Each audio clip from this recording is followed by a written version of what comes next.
ഗുജറാത്തിലെ അഹമ്മദാബാദിൽ air India വിമാനം തകർന്നു വീണു. അപകടം അഹമ്മദാബാദ് വിമാനത്താവളത്തിൽ ടേക്ക് ഓഫിനിടെ. വിമാനത്തിൽ 242 യാത്രക്കാർ. തകർന്നത് ഡൽഹി അഹമ്മദാബാദ് ലണ്ടൻ വിമാനം.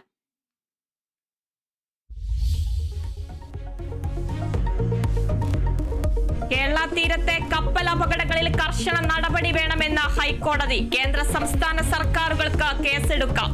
നഷ്ടം കപ്പൽ കമ്പനിയിൽ നിന്ന് ഈടാക്കണം.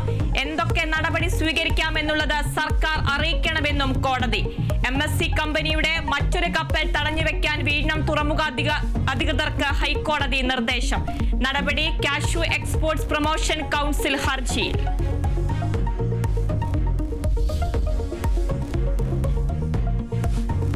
കൊച്ചി തീരത്തെ കപ്പൽ അപകടത്തിൽ കപ്പൽ കമ്പനിക്ക് നോട്ടീസ് അയച്ച് കേന്ദ്ര ഷിപ്പിംഗ് മന്ത്രാലയം. അവശിഷ്ടങ്ങൾ മാറ്റുന്നതിൽ കമ്പനിക്ക് ഗുരുതര വീഴ്ച.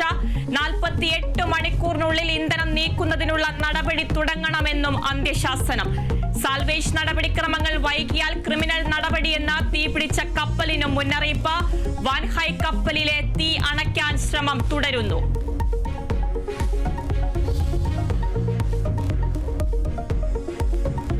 പ്രധാനമന്ത്രി നരേന്ദ്രമോദിയുമായി കൂടിക്കാഴ്ച നടത്തി ശശി തരൂർ. തരൂരിനെ പ്രധാനമന്ത്രി വിളിപ്പിച്ചതെന്ന് സൂചന. കൂടിക്കാഴ്ച വിദേശ സന്ദർശനത്തിൽ തരൂർ നൽകിയ റിപ്പോർട്ടിന്റെ അടിസ്ഥാനത്തിൽ. തരൂരിന് പ്രത്യേക പദവി നൽകുന്നത് ചർച്ചയായില്ലെന്ന് ഉന്നത വൃത്തങ്ങൾ.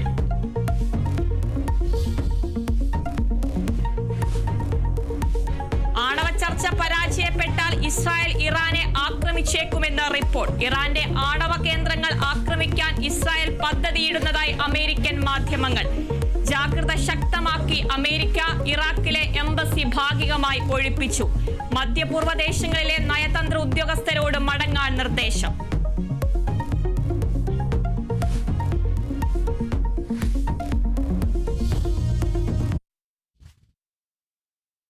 വളരെ പ്രധാനപ്പെട്ട ഒരു വാർത്തയിലേക്കാണ് പോകുന്നത്. അഹമ്മദാബാദ്